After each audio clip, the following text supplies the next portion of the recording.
Hi guys, sorry we didn't have this video out for you Friday. We are going to start this week with the book, The Velveteen Rabbit. The Velveteen Rabbit by Marjorie Williams, illustrated by Alan Atkinson. Copyright 1983 by Armand Eisen. The artwork is dedicated to my friend, Bruce Main. There once was a Velveteen Rabbit. In the beginning, he was really splendid. He was fat and bunchy, as a rabbit should be. His coat was spotted, brown and white. He had real thread whiskers, and his ears were lined with pink satin. On Christmas morning, when he sat wedged at the top of the boy's stocking with a sprig of holly between his paws, the effect was charming. There were other things in the stocking: nuts and oranges, and a toy engine, and chocolate almonds, and a clockwork mouse, but the rabbit was quite the best of all. For at least 2 hours the boy loved him, and then aunts and uncles came to dinner, and there was a great rustling of tissue paper and unwrapping of parcels, and in the excitement of looking at all the new presents, the Velveteen Rabbit was forgotten. For a long time he lived in the toy cupboard or on the nursery floor, and no one really thought much about him. He was naturally shy, and being only made of velveteen, some of the more expensive toys quite snubbed him. The mechanical toys were very superior, and looked down upon everyone else. They were full of modern ideas, and pretended they were real. The model boat, who lived through 2 seasons and lost most of his paint, caught the tone from them and never missed an opportunity of referring to his rigging in technical terms. The rabbit could not claim to be a model of anything, for he did not know that real rabbits existed. He thought they were all stuffed with sawdust like himself, and he understood that sawdust was quite out of date and should never be mentioned in modern circles. Even Timothy, the joint wooden lion, who was made by disabled soldiers, and should have had broader views, put on airs and pretended he was connected with the government. Between them all, the poor little rabbit was made to feel himself very insignificant and commonplace, and the only person who was kind to him at all was the Skin Horse. The Skin Horse had lived longer in the nursery than any of the others. He was so old that his brown coat was bald in patches and showed the seams underneath, and most of the hairs on his tail had been pulled out to string bead necklaces. He was wise, for he had seen a long succession of mechanical toys arrive to boast and swagger and by break their mainsprings and pass away, and he knew that they were only toys and would never turn into anything else. For nursery magic is very strange and wonderful, and only those playthings that are old and wise and experienced, like the Skin Horse, understood all about it. "What is real?" asked the rabbit one day, when they were lying side by side near the nursery fender before Nana came in to tidy the room. "Does it mean having things that buzz inside of you and a stick-out handle?"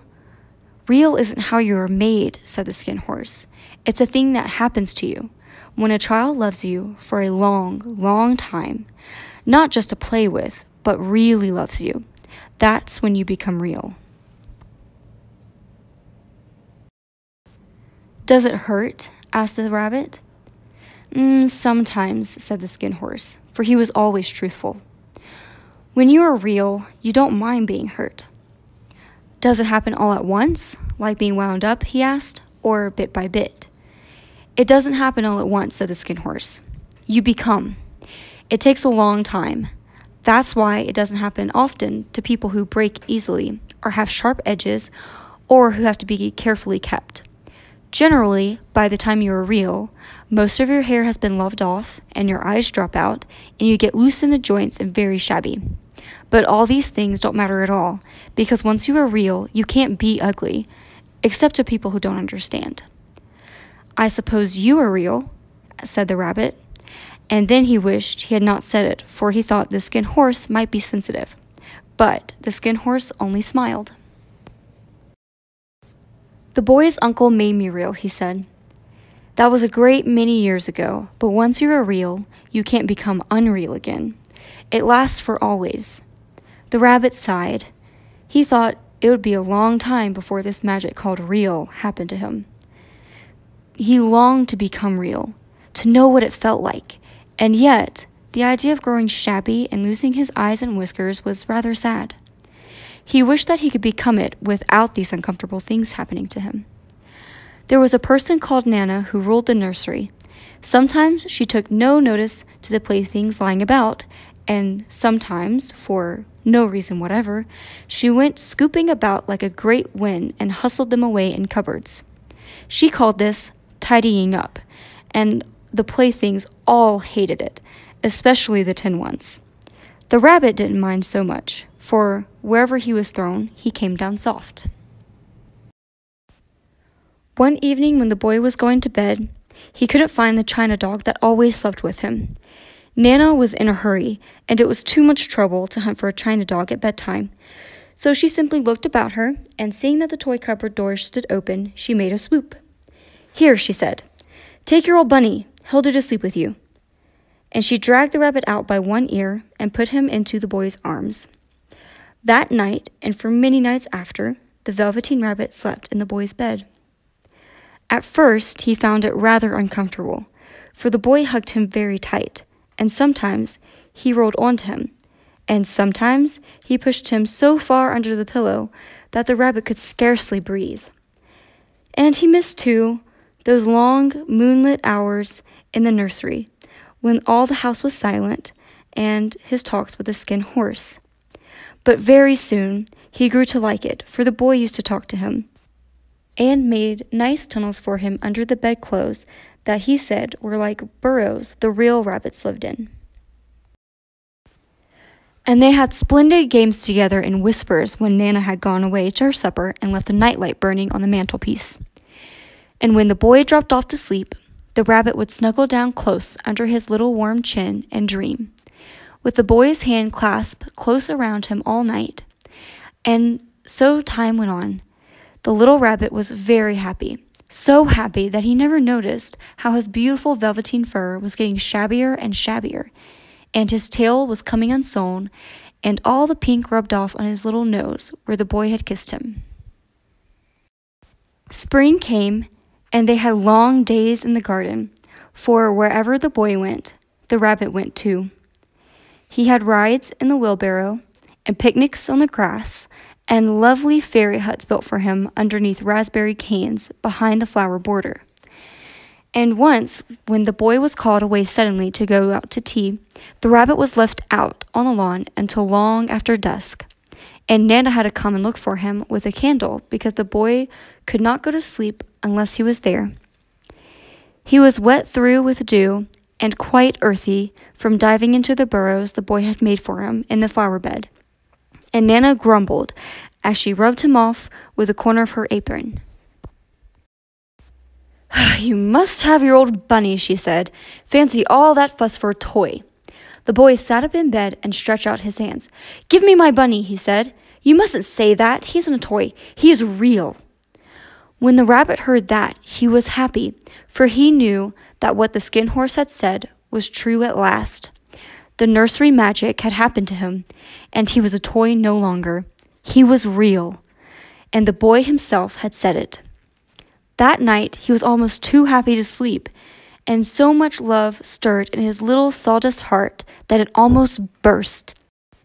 And into his button eyes that long ago lost their polish, there came a look of wisdom and beauty, so that even Nana noticed it the next morning when she picked him up and said, "I declare if that old bunny hasn't got quite a knowing expression." That was a wonderful summer. Near the house where they lived, there was a wood, and in the long June evenings, the boy liked to go there after tea to play. He took the Velveteen Rabbit with him. Before he would wander off to pick flowers or play at the brigands among the trees, he always made the rabbit a little nest somewhere among the bracken, where he would be quite cozy, for he was a kind-hearted little boy, and he liked the bunny to be comfortable. One evening, while the rabbit was lying there alone, watching the ants that ran to and fro between his velvet paws on the grass, he saw two strange beings creep out of the tall bracken near him. They were rabbits like himself, but quite furry and brand new. They must have been very well made, for their seams didn't show at all, and they changed shape in a queer way when they moved. One minute they were long and thin, the next minute they were fat and bunchy, instead of always staying the same like he did. Their feet patted softly on the ground, and they crept closer to him, twitching their noses while the rabbit stared hard to see which side the clockwork stuck out, for he knew that when people jump, it generally meant they have something to wind them up. But he couldn't see it. They were evidently a new kind of rabbit altogether. They stared at him, and the little rabbit stared back. And all the time, their noses twitched. "Why don't you get up and play with us?" one of them asked. "I don't feel like it," said the rabbit, for he did not want to explain that he had no clockwork. "Oh," said the furry rabbit, "it's easy as anything," and gave a big hop sideways and stood on his hind legs. "I don't believe you can," he said. "I can," said the rabbit. "I can jump higher than anything." He meant when the boy threw him, but of course, he didn't want to say so. "Can you hop on your hind legs?" asked the furry rabbit. That was a dreadful question, for the Velveteen Rabbit had no hind legs at all. The back of him was made all in one piece, like a pincushion. He sat still in the bracken and hoped that the other rabbits wouldn't notice. "I don't want to," he said again. But the wild rabbits have very sharp eyes, and this one stretched out his neck and looked. "He hasn't got any legs," he called out. "Fancy a rabbit without hind legs," he began to laugh. "I have," cried the rabbit. "I have got legs. I'm sitting on them." "Then stretch them out and show me like this," said the wild rabbit. And he began to whirl around and dance till the little rabbit got quite dizzy. "I don't like dancing," he said. "I'd rather sit still." But all the while he was longing to dance, for a funny, new, tickly feeling ran through him, and he had felt he would give anything in the world to be able to jump like these rabbits did. The strange rabbit stopped dancing and came quite close. He came so close this time that his whiskers brushed the Velveteen Rabbit's ear, and he wrinkled his nose suddenly and flattened his ears and jumped backwards. "He doesn't smell right," he exclaimed. "He isn't a rabbit at all. He isn't real." "I am real," said the little rabbit. "I am real, and the boy said so," and he nearly began to cry. Just then there was a sound of footsteps, and the boy ran past near them. And with a stamp of feet and flash of white tails, the two strange rabbits disappeared. "Come back and play with me," called the little rabbit. "Oh, do come back. I know I am real." But there was no answer, only the little ants that ran to and fro, and then the bracken swayed gently where the two strangers had passed. The Velveteen Rabbit was all alone. "Oh dear," he thought. "Why did they run away like that? Why couldn't they stop and talk to me?" For a long time he lay very still, watching the bracken and hoping that they would come back. But they never returned, and presently the sun sank lower, and the little white moths fluttered out, and the boy came and carried him home. Weeks passed, and the little rabbit grew very old and shabby, but the boy loved him just as much. He loved him so hard that he loved all his whiskers off, and the pink lining to his ears turned gray, and his little brown spots faded. He even began to lose his shape, and he scarcely looked like a rabbit anymore, except to the boy. To him, he was always beautiful, and that was all the little rabbit cared about. He didn't mind how he looked to other people, because the nursery magic had happened to him and made him real, and when you are real, shabbiness does not matter. And then one day, the boy was ill.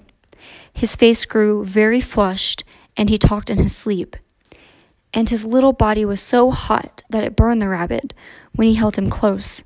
Strange people came and went in the nursery, and the light burned all night. And through it all, the little Velveteen Rabbit lay there, hidden from sight under the bedclothes. And he never stirred, for he was afraid that if they found him, someone might take him away, and he knew that the boy needed him. It was a long, weary time, for the boy was too ill to play, and the little rabbit found it rather dull with nothing to do all day. But he snuggled down patiently and looked forward to the time when the boy should be well again, and they would go out in the garden among the flowers and the butterflies and play splendid games in the raspberry thicket like they used to. All sorts of delightful things he had planned, and while the boy lay half asleep, he crept up close to the pillow and whispered them into his ear. And presently the fever turned, and the boy got better. He was able to sit up in bed and look at picture books while the rabbit cuddled close at his side. And one day, they let him up to get dressed. It was a bright, sunny morning, and the window stood wide open. They had carried the boy out onto the balcony, wrapped him in a shawl, and the little rabbit lay tangled up among the bedclothes, thinking. The boy was going to the seaside tomorrow. Everything was arranged, and now it only remained to carry out the doctor's orders. They talked about it all while the little rabbit lay underneath the bedclothes, with just his head peeping out, and listened. The room was to be disinfected, and all the books and toys that the little boy had played with in the bed must be burnt. "Hurrah!" thought the little rabbit. "Tomorrow we shall go to the seaside," for the boy had often talked of the seaside, and he wanted very much to see the big waves coming in, and the tiny crabs, and the sandcastles. Just then, Nana caught sight of him. "How about his old bunny?" she asked. "That?" said the doctor. "Why, it's a mass of scarlet fever germs. Burn it at once. What nonsense. Get him a new one. He mustn't have that one anymore." And so the little rabbit was put into a sack with the old picture books and a lot of rubbish, and carried out to the end of the garden behind the fowl house. It was a fine place to make a bonfire, only the gardener was too busy just then to attend to it. He had the potatoes to dig and the green beans to gather, but the next morning he promised to come quite early and burn the lot. That night the boy slept in a different bedroom, and he had a new bunny to sleep with him. It was a splendid bunny, all white plush with real glass eyes, but the boy was too excited to care much about it, for tomorrow he was going to the seaside, and that in itself was such a wonderful thing that he could think of nothing else. And while the boy was asleep, dreaming of the seaside, the little rabbit lay among the old picture books in the corner behind the fowl house, and he felt very lonely. The sack had been left untied, and so by wiggling a bit he was able to get his head through the opening and look out. He was shivering a little, for he had always been used to sleeping in a proper bed, and by this time his coat had worn so thin and threadbare from hugging that it was no longer any protection to him.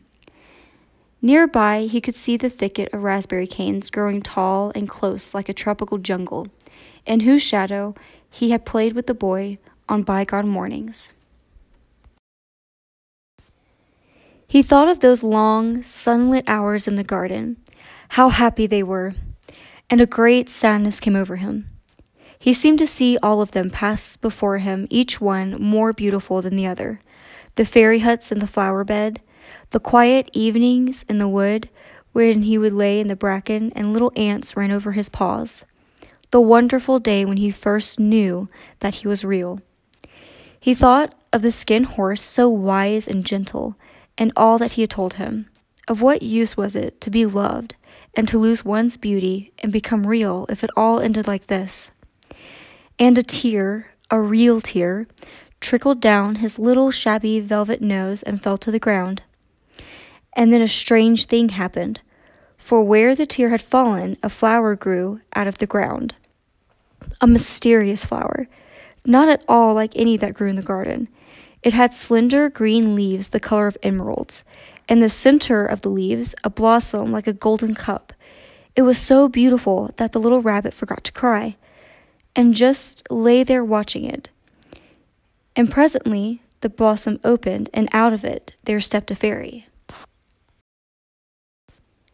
She was quite the loveliest fairy in the whole world. Her dress was of pearl and dewdrops, and there were flowers around her neck and in her hair, and her face was like the most perfect flower of all. And she came close to the little rabbit and gathered him up in her arms and kissed him on his velvet nose that was all damp from crying. "Little rabbit," she said, "don't you know who I am?" The rabbit looked up at her, and it seemed to him that he had seen her face before, but he couldn't think where. "I am the nursery magic fairy," she said. "I take care of all the playthings the children have loved.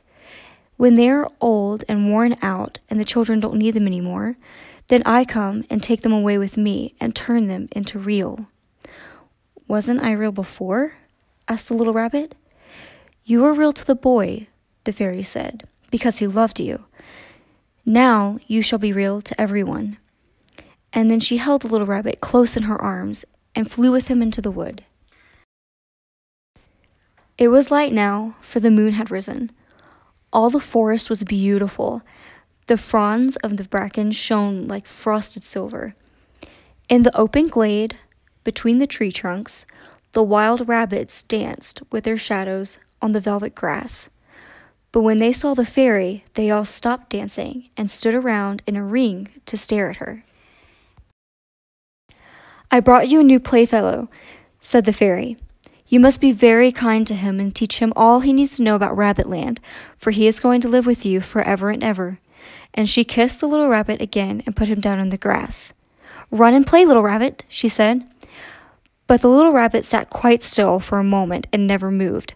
For when he saw all the wild rabbits dancing around him, he suddenly remembered about his hind legs, and he didn't want them to see that he was all made in one piece. He did not know that when the fairy had kissed him that last time, she had changed him altogether. And he might have sat there a long time, too shy to move, if just then something hadn't tickled his nose, and before he thought what he was doing, he lifted his hind toe and scratched it. And he found that he actually had hind legs. Instead of dingy velveteen, he had brown fur, soft and shiny. His ears twitched by themselves, and his whiskers were so long that they brushed against the grass.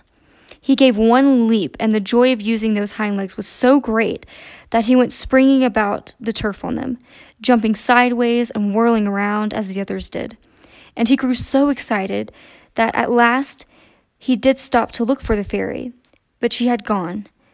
He was a real rabbit at last, at home with other rabbits. Autumn passed and winter, and in the spring, when the days grew warm and sunny, the boy went out to play in the wood behind the house. And while he was playing, 2 rabbits crept out from the bracken and peeped at him. One of them was brown all over, but the other had strange marking under his fur, as though long ago he had been spotted, and the spots still show through. And about his little soft nose and round black eyes there was something familiar, so that the boy thought to himself, "Why, he looks just like my old bunny that I lost when I had scarlet fever." But he never knew that it was really his own bunny, come back to look at the child who had first helped him to be real. Hi, guys. Hi, guys. We hope you enjoyed the book. Our schedule's going to be a little bit weird this week because of our Thanksgiving holiday. We'll be doing The Velveteen Rabbit, which is posted today. We'll also be doing 2 other books, one on Tuesday for Make It Book on Friday, because we won't be doing one on Friday, and one on Wednesday for Thanksgiving. Hope you enjoy. Bye, guys. Bye.